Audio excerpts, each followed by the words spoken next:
Hello, everyone. This is Paul Graham with the Investor's Guide to Joy Investor Series. And today we are going to talk to Mason. I met Mason at a great event a number of weeks ago and really found it beneficial to connect with him for who he is as a person and how he goes about with investing for land deals. If you are an investor looking for a diversified return, consider oil and gas. It is an amazing opportunity to offset your taxes for 2024 and from a return standpoint, get you that passive income of 15 to sometimes up to 35% of annualized returns, complete beyond box money. So want to share that and hope you enjoyed today's episode with Mason. It's one of my favorites. So Mason and I met at a Hero Capital Raising Conference in Houston, Texas, about the middle of September, and my life has never been the same. As someone who, he now lives in Colorado Springs, in fact. I grew up in Colorado, so it was cool to talk about that. We got a chance to talk about land, the thing that we all walk on and have our houses on, and also it's a business. And I've learned a little bit of it, but really want to dive into that today. So Mason, glad you're here and so excited for you to share your knowledge on land and all things dirt. Paul, it is exciting to be here, and I am grateful to not be in Houston anymore, where it's 60 degrees and beautiful outside in Colorado, and I'm sure it's not in Houston. Sure, it's not. It's probably a little hotter here in Austin, but, it's the cold weather I don't necessarily miss with Colorado. I still need to, I'll do it sometime this summer when I move to Nashville, but I'll get in a hot tub and it'll be snowing and I'll just be in my best life. But other than that, I don't really need to see snow unless I'm like skiing. But the random snows just like, shoveling snow is not that fun. It's not, but skiing and, having seasons is always fun. But yeah, excited to be here. Excited to talk all about dirt. I have to ask this question because it's just coming to mind. As we think about land, like where's your like land business? Is it typically in Colorado or talk to me about that? Yeah, so we're based in Colorado Springs, and it's actually been kind of an interesting progression of going and expanding and doing land business everywhere and then kind of niching back down to Colorado. So I've done deals in about 14 or 15 different states, including Colorado, Arizona, and the South and the Southeast. And something that I forget is Colorado Springs is one of the best real estate markets in the country. And there's a lot of land east of Colorado Springs, which, feels like it turns into Kansas really quickly, but there's a lot of desire out there. So we've kind of niched back down to doing a lot more local projects. Okay. Do you have to do anything with land? What my specific question is like, if it snows, do you need to do anything? So I have some land around the Austin, Texas area. And so every other month, I just need to have my neighbor come with a weed whacker and just clean it up, right? So that's kind of my maintenance. But when you're the holding time frame of land, is there something to keep? Certainly, there's going to be a lot of factors in terms of how big it is and X, Y, Z. But I'm just curious. You don't have to go shovel the damn thing, right? No, you don't have to shovel it, but exactly what you experience of depending on the lot where, our ideal turnaround time is as quick as possible if we're buying it for cheap and selling it for more. So there's some improvements that can be made kind of on the surface level of mowing it, clearing it. I just had to do fire mitigation on one of my lots in Arizona that had, a dead tree on it. So very minimal stuff like that, whenever you're just doing kind of the simple land flipping model, but no shoveling, thank God. Yeah, no for me. All right, well, let's educate the people on the different types of land sort of aspects, right? So within land, there is mineral rights, right? Oil and gas, water, things like that, right? So it's not what we're going to talk about today. There's flipping land, right? So you kind of just alluded to that. Buy low, sell high, flip it. But there's also, lot splitting, right? So we talked a little bit before about how there's minor and major. So it seems like we'll mainly talk about minor since major just seems like a whole different animal. It's definitely more like a builder sort of aspect. And there's certainly development, right? You have the land, the surface rights as well, right? And then you're, building up. But I'm also curious, do you deal with or have you encountered anything with air rights in any capacity? Not air rights. I have dealt with mineral rights, and it's fun talking to an oil and gas guy where you're saying surface rights, and it's something that doesn't come up too often. So I'm learning a little bit about the mineral versus surface rights on a project we have going on right now. But yeah, never air. Thank goodness. We try to keep it at the ground, at the surface level. No birds here. Yeah. Okay. So let's go through this in terms of flipping itself. What kind of money is in this, right? Because as I think of flipping, I'm thinking couch flipping, right? Great, I made $300. But the idea of having land and like flipping it, like again, I own a couple parcels and it's like flipping it, like I'm looking at like MLS stuff and trying to understand comps and this and that. And it's like, well, it really just depends on what I'm thinking of as a former commercial real estate broker is the definition of highest and best use, right? So what's the highest and best use of this property? Of which there's a difference between a piece of land that's, zero point 0.2 acres near, at least in Austin, like Rainy Street, right? That could go for $3 million. And if, you're not even in that ballpark, like don't call, right? But then that, same lot size could be, 40, I don't know if it's really down the road, but just a different place, right? So there's those sort of factors. Granted, it's a difference between a single family or like a multi-family complex or condo or hotel kind of thing, close to city center versus just like a house. So that idea is impactful, but what kind of like, again, opportunity is there even possible with land flipping? Yeah. Where, just kind of like with house flipping and exactly what you're talking about, within real estate, regardless of the asset class, the most important thing is the location of it. And that's going to dictate a lot of the values associated with it. But land flipping at the highest level is we have created a direct to seller marketing business where we contact the landowners either through direct mail, cold calling, texting, or running social media ads. And we have a conversation with them about their land. While we're having that conversation, we're looking up those comps, seeing what the land is worth, and we're giving them an offer on their land at a discount compared to what market value is.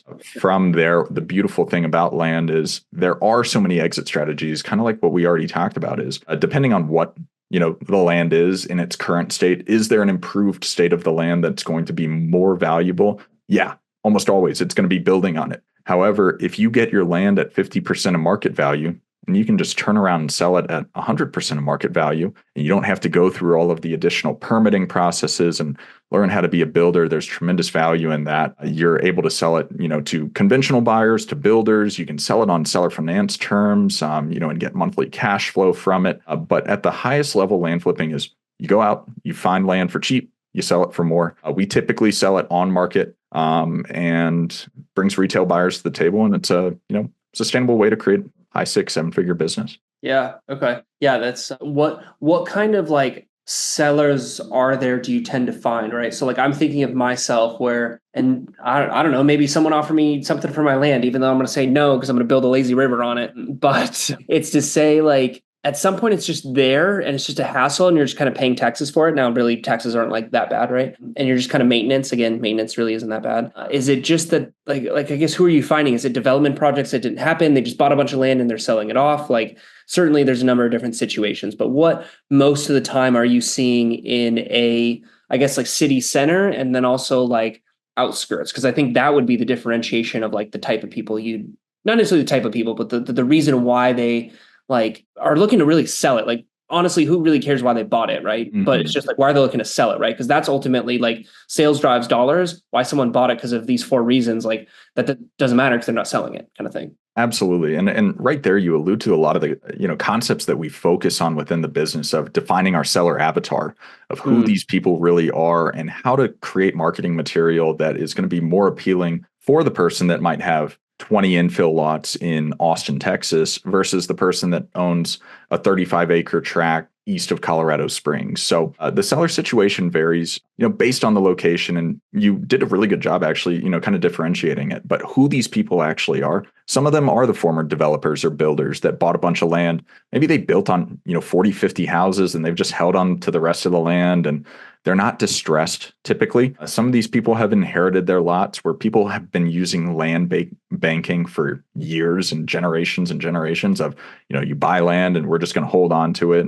It's a Mark Twain quote of buy land, they're not making more of it. And, we deal with inherited properties every once in a while in that sense too. And then a lot of times where I got started doing business was in Pagosa Springs, Colorado, which is a small mountain town, ski resort town. And a lot of these people bought this land with the vision of building kind of a retirement home, dream mountain getaway as a secondary property. And they got old. They're, nearing the end of their lives. Their kids don't really want it. They just want to get rid of the land. They don't really care how much they get for it. They're not like, I need to sell it in 7 days like these house wholesalers deal with, of these really distressed owners. But I'd break it down into typically older individuals, middle middle to upper class, sometimes former developers, sometimes just people that, have land banked for a while. Okay. Yeah, that makes sense. Can you see like what I want to ask? Like if it is inherited, does that change the ownership and then you would like contact them? So yeah, Is that when it's sold? It probably depends on the state, right? sure. And you're going to run into complexities sometimes with probate. If the property has been inherited, but hasn't necessarily gone through the right channels for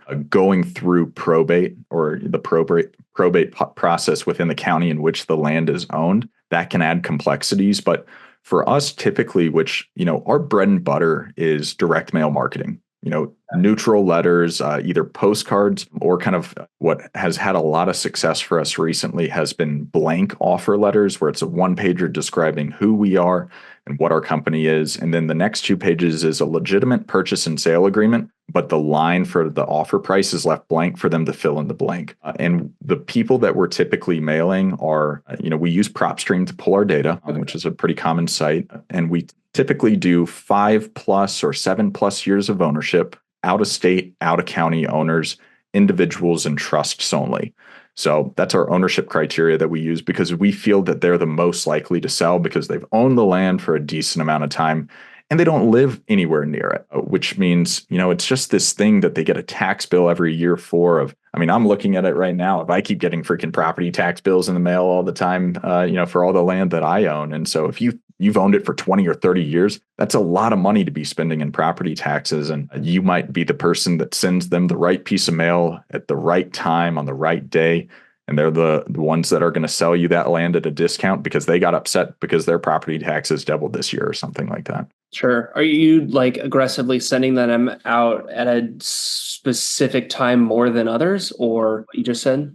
Yeah. So we'll kind of devise the marketing material around, both the specific seller that we're doing or, that we're targeting. Sometimes we'll, filter for number of properties owned, and we'll use a different marketing material for someone that owns like 30 or 40 properties. And then during the time of year, we'll also, potentially hammer home, points of, we do holiday Christmas postcards, which, actually have a decent amount of success. And then we'll do postcards of, are you tired of paying your property taxes on your unused vacant land? And we'll send those out right around when we, that county typically sends out the, the property tax bill. So if we can land it, they open their mailbox, they open a property tax bill, and then they see a postcard from us too.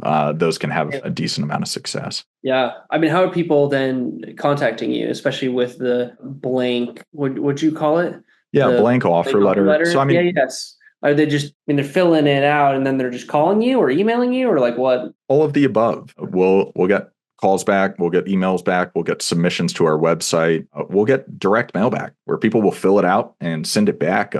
That's where I got started with this business, was blind offers. We would go in, we'd figure out what land is selling for in the particular area, multiply that times 50% and offer 50% of market value, and send blind offer letters, purchase and sale agreements. People would literally not even call us, sign the agreement, send it back. And that's how I got, probably my first dozen or so deals was through that method. But yeah, there's multiple channels. We have a fax line, I think, somewhere. I should probably check that. I don't check that too often, but wow, just leaving money on the table. I know. Leaving money in the I don't even know, in the fax. What's the landline? I don't know. Something like that, right? Yeah, it's like a couch. Yeah, turn it on and just watch them flow. So that's fascinating. So you don't even like talk to these people. They're just like, hey, here's the property, and then you talk to them, and then you wire them the money. Like you talk to these people at some point, right? Oh, absolutely. But okay. we'll get responses, without them directly reaching out to us in any other capacity than sending the mailer back. But we close everything through a title company.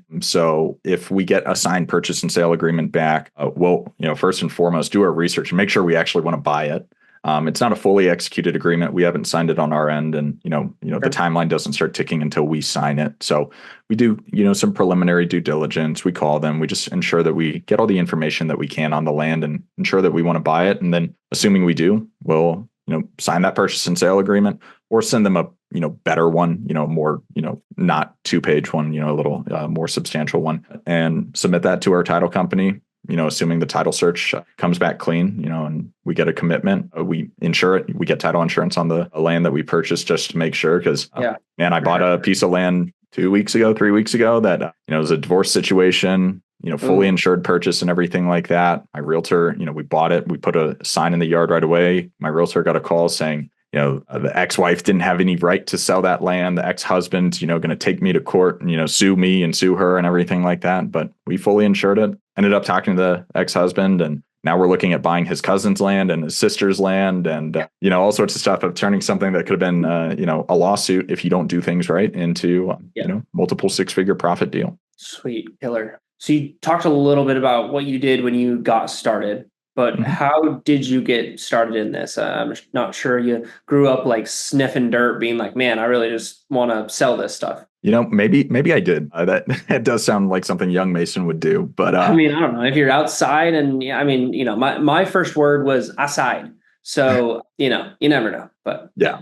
Oh yeah. No. So, I grew up kind of in an interesting family where, I had the rich dad, poor dad situation of, I had my mom and stepdad that were very financially secure and stable, engineer of, the goal in life was to get as many degrees as possible and do the corporate route where, Jewish mom. So my career options were doctor or lawyer.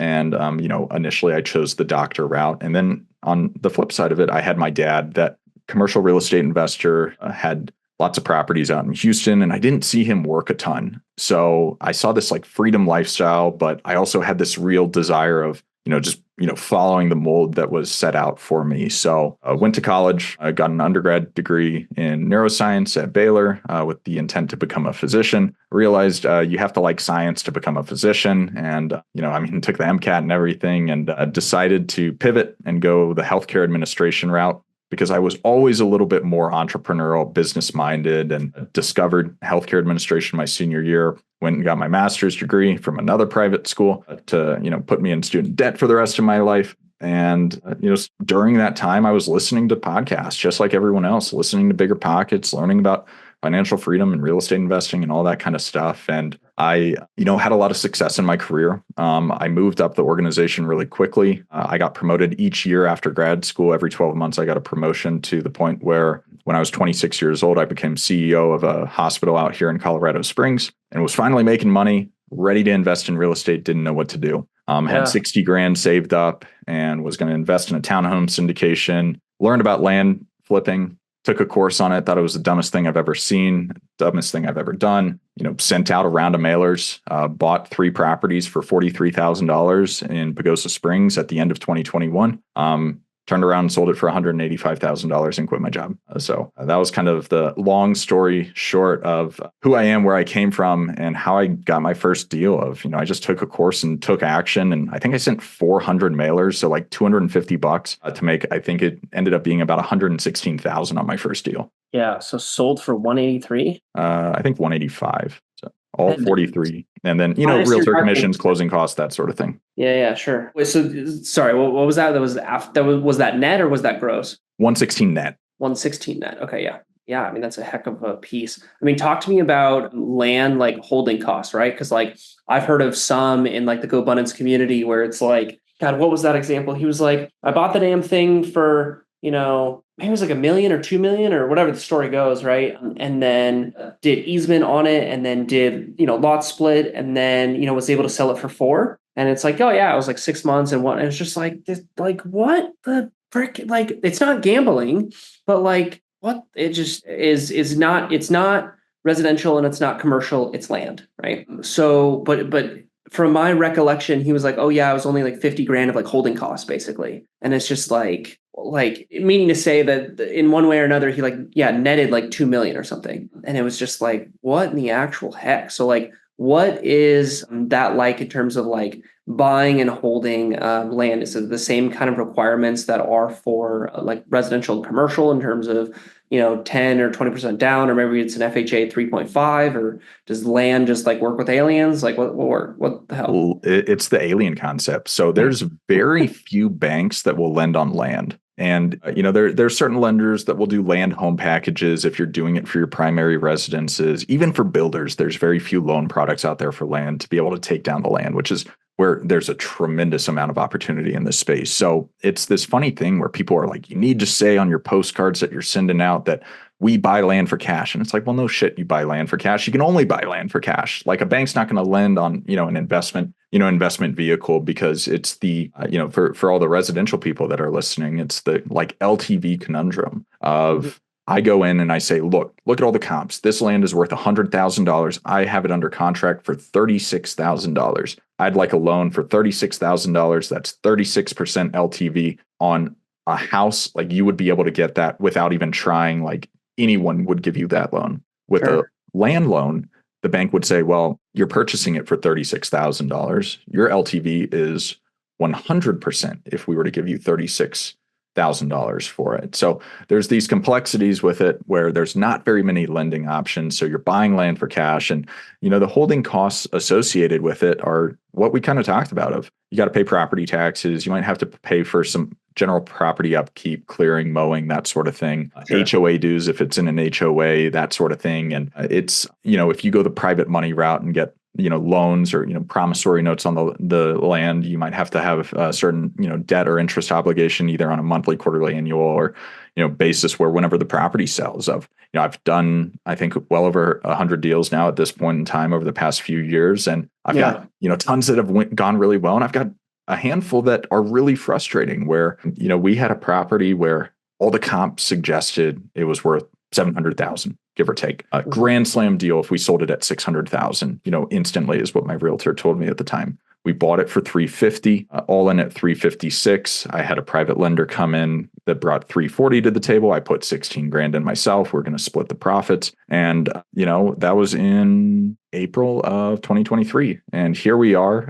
It's October of 2024. The land's on the market for $455,000. I've fired a realtor, hired another one, and I had to pay off that lender, $400,000 of my own cash. And it was painful, and, I own the land free and clear now, and it's great. Whenever it does sell, it'd be nice to get, almost $500,000 in cash back, but it's challenging. And that's where, we were talking about it briefly before we got started, of being dirt rich and cash poor, where a deal is not a deal until it goes full cycle in this business, where people always talk about it of, oh, my projected profit this year is going to be $5 million. It's like, well, give me a call at the end of the year and, see if all of those deals have actually gone full cycle. Because with land, there's areas and markets in the country where it's been commoditized, where it's super builder friendly. Builders are able to come in and buy land at, 10% of the value of the home that they're going to be selling. They're making a ton of money, and land is flying off the market with an average days on market of 2 to 3 weeks. And there's areas where days on market is, 500 or 600 days. And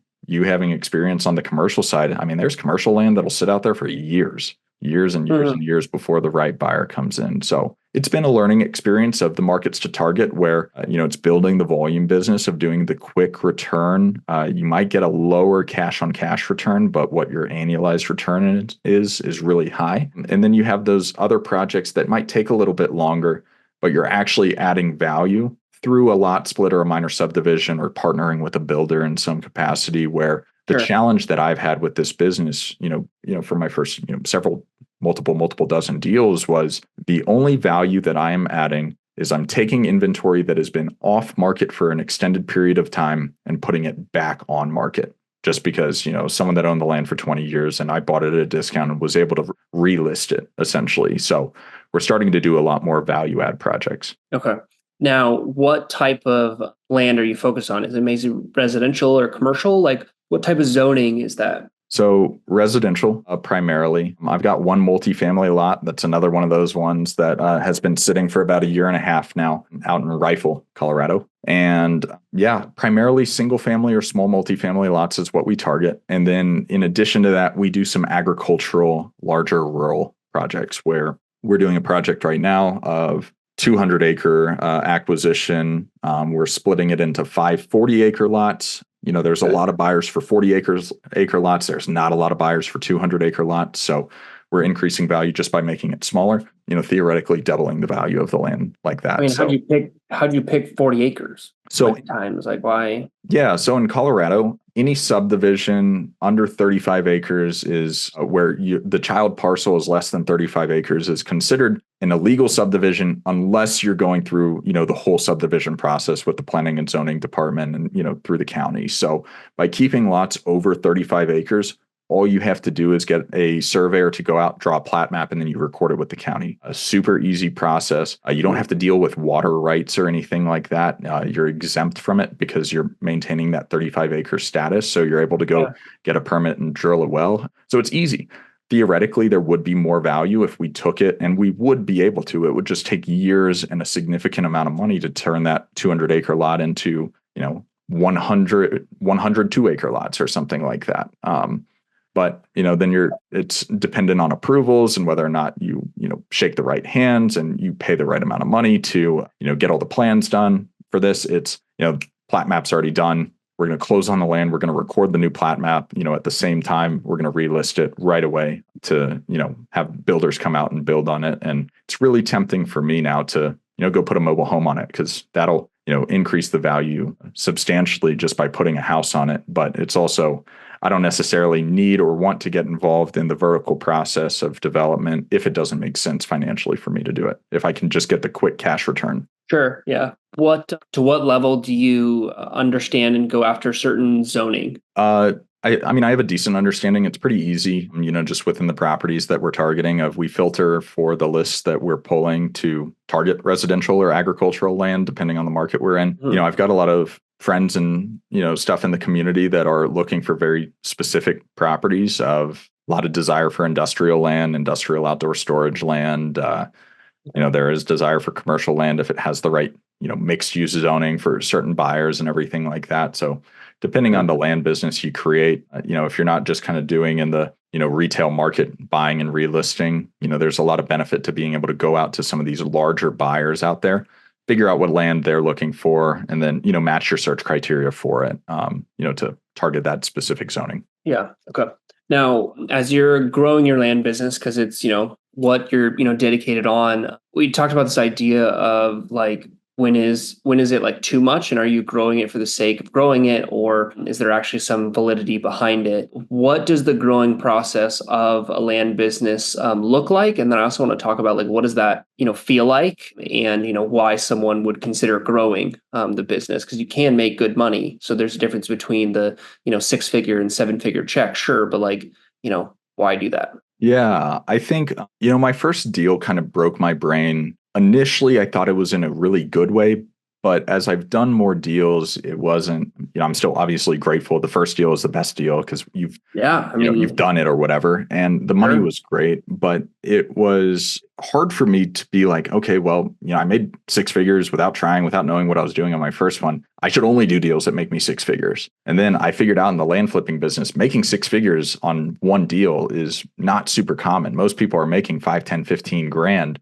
Build out these volume businesses where they're doing multiple 15 grand deals a month instead of doing one 150 grand deal every 3 or 4 months. And so I think looking back, to wrap around to get to your question, it's start smaller to a certain extent, depending on your, financial experience and, how much risk you're willing to take on, and get really good at just the full deal cycle and transaction flow over and over and over again. And then from there, start doing a little bit larger deals, just not necessarily value add yet, but just instead of buying lots for 10,000, selling for 20, start buying lots for 50,000, selling for 100,000, that sort of thing. And then the progression, I feel like, has a tendency to go into the minor subdivisions and lot splits, which is what I'm doing. However, you have to look at yourself and what business you're really wanting to create, where it's, okay, do you want to just, instead of doing 100 deals a year, you start doing 1,000 deals a year, with the same margins and everything? What are the constraints that are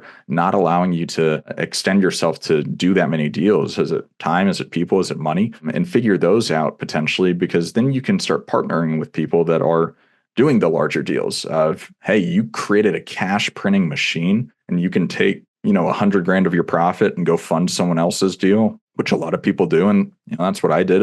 I started funding deals too. But I do feel like there is this progression into development and more complex lot splits from the minor subdivisions or lot splits like I'm doing, where it's really easy, buy 200, split into 540s without trying, to potentially start doing some of these huge ones of buy 200 acres and split it into 500 single family lots and do the horizontal development. But the challenge with it is there's a reason developers oftentimes are going to be the wealthiest people you know, and they're oftentimes going to be the people that you know that have gone bankrupt the most times in their career and their life. So I think it's kind of looking at, if you know you're someone like me that came from a W-2 corporate job, of why did you get into the space? What are you looking at building?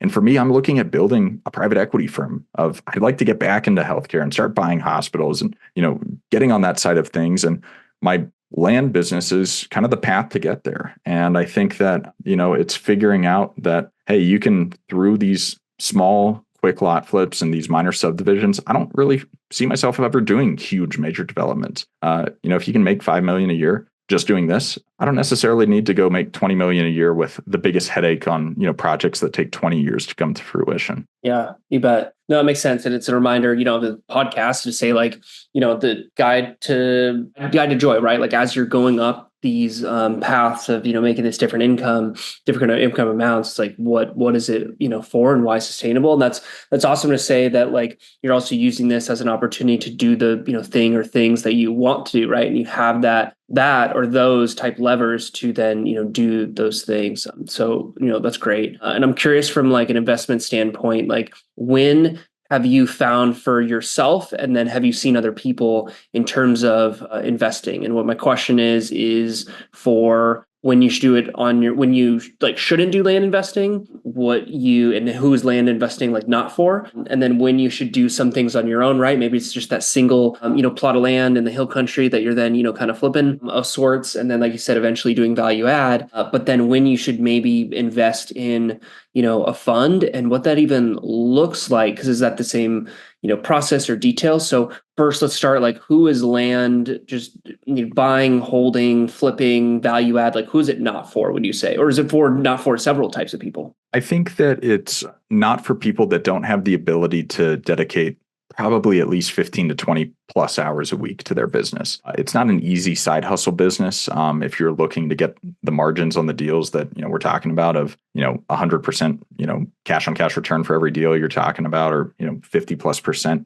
in 3-month time periods or less, it's really active, and it's capital intensive. Of since there are not a lot of institutional financing options out there, it's not for someone that is trying to invest in real estate with low and no money down. It just doesn't exist. You have to spend a ton of money on marketing. You have to spend a ton of time, on lead follow-up, and you can obviously delegate and build out the systems, but it's an active business in the land flipping space. So potentially it's an opportunity for you if you're, on the flip side of, creating a land flipping business. If you've been in house wholesaling, or you've been involved in real estate investing, but you're looking to diversify into a different asset class and looking to start creating, sustainable, a cash flow business, or that might be for you, of, pivoting from house wholesaling to land, because it is a little less competitive, I will say. On the investment side, yeah, there's multiple opportunities to get involved, whether you're looking to just fund a person's land deal, through promissory note or something like that. There's tons of land people that always need money. And then there's a good amount of funds out there. So I own a fund.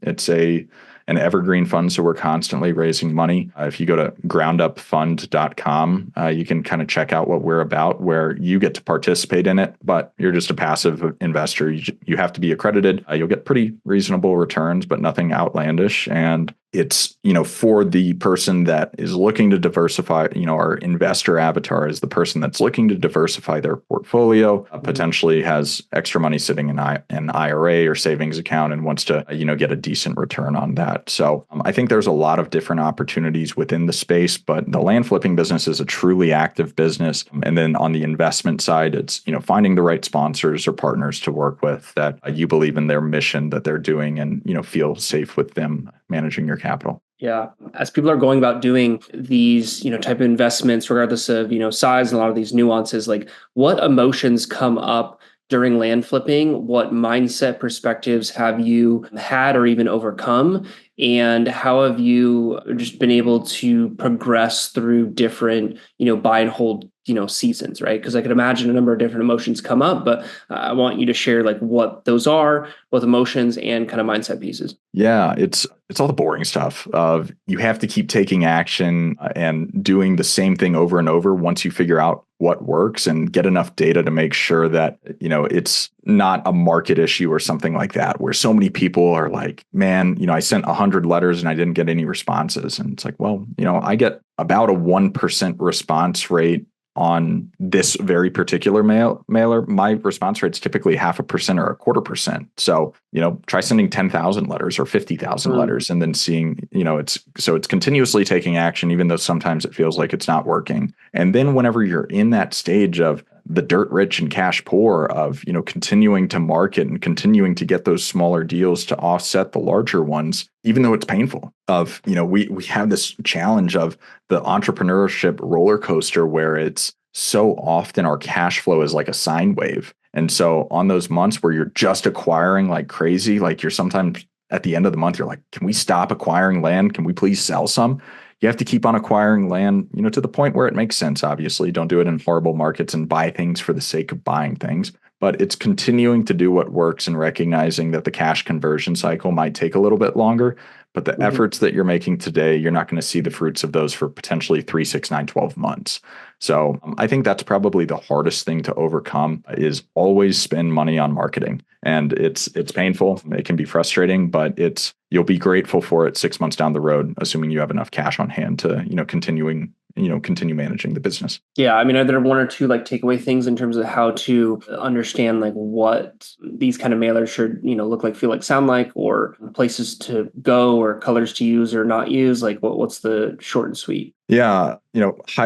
High level to low level of, target markets where there's transaction data, hop on Zillow, look at how much land has sold in that particular area in the last 90 days versus has come on the market in the last 90 days. And if equal to more land is selling, that's probably a good market to do business in because you can be confident that the turnover of any product that you end up getting is going to move decently quickly. And then on the mailer side, I think we've had a lot of success, in creating legitimacy in whoever is receiving our mailer of we're very focused on new construction and kind of, hey, are you planning on building on your land? If not, give us a call type of thing. And, the neutral letter has been more effective than the blind offer letter, whether it be a postcard or kind of that blank offer that I spoke about, or just a letter in general saying, this is who we are, this is what we're looking for, because we've seen with the blind offer, say you fail on the pricing methodology behind it when you created that offer. Say the land's worth $100,000. You sent them an offer for $11,000. They would have accepted an offer for $45,000. You lost a deal by, screwing up their brain and insulting them, where they were clearly motivated, but you just, did math wrong, and that created, too much of a barrier. So I think that's kind of high level of picking markets, and then, pretty easy marketing methods through direct mail that you can use. Okay, cool. The last piece of this podcast is the idea, like this is the investor's guide, to joy. So on this path to joy, we really figure out, what's really important to us. And so question is like, what is something that you would leave in this guide? So being like, what's a quote, mindset, mantra, perspective, maybe story that kind of shares your, kind of experience of like, going from where you have to where you are and really embodying and expressing joy. Yeah, I think that it's, to start with a book recommendation that was really impactful for me in my career and kind of, beyond, I guess this is my career now, but Sure. So Good They Can't Ignore You by Cal Newport was really impactful for me because so often kind of in the neuroscience and psychology and self-help world, you hear it all the time, but you don't necessarily believe it, that you need to really focus on your strengths and getting really, really good at whatever your rare and valuable skill is, rather than trying to focus on your deficits. So I think the earlier you can identify what you're good at, and the more you can figure out how you can translate that into an income generating activity, the better off you're going to be in the long run. Where I've been really intentional more recently on figuring out that, okay, what I'm great at is, unfortunately, what a lot of entrepreneurs think they're great at is the vision setting, the big picture, less on the operating side. And, even though I'm good at operations, I hate operations. I really enjoy, kind of the vision side of things. So it's taking the tangible skills that I've learned from being an operator of, I know you're into Lean and Six Sigma too, and I'm a certified Lean Six Sigma black belt. So it's like turning the joy into like a sustainable process that's efficient and, doesn't have a lot of variation, where I know that if I'm having a day where I can have conversations like this with you, Paul, that is, potentially increasing my brand and increasing my name and recognition, that's really fun for me. And then on the other side of it of, I'm training a new employee right now and getting him to believe in the vision of the company, but having him go execute on the things that he's good at, where it's taking people and helping them realize what they're good at and, connecting that vision to the tangible steps that's, required to do it. That's what brings me a lot of joy kind of on the business side of things, where it's energizing to me to have great conversations. And then, I like spending time outside, hanging out with my dogs, hanging out with my wife, going golfing, drinking whiskey, all sorts of fun things. I think a lot of times people have this, and I say this as someone that wants to create a private equity firm, which is fun to me. It's business is fun, but like, I don't have these crazy, ridiculous, needs or demands or net worth, passion, ridiculous stuff. I like playing outside with my friends. Yeah, for sure. And like building things and creating things. And your comment of joy reminds me of a Bible verse. I need to recall what it is, but this concept of I have joy in all things, right? And, in the highs and lows, it's, it's what it is, right? It's almost like the Chinese farmer proverb or parable around the idea of maybe these bad things happen, these good things happen. It's well, maybe yes, maybe no, maybe it's good, maybe it's bad. We'll see, right? And just continuing to show up and do and take action and not be the visionary that just thinks and writes, but also thinks and does is definitely the separator from, the men from the boys in that expression, or oil and water. If we want to get mineral rights technical, I was trying to think of a land expression, but the mud and the dirt, right? Separate that. But it is important to have that. So I appreciate you coming on, sharing your insight, your wisdom, and your story and experience. I was able to have a handful of things that I took away that I learned as well. And I'll go ahead and put, your fund and ways to contact you in the show notes. So thanks for being on, Mason. Always good talking to you. Yeah, great to be here, Paul. Thanks.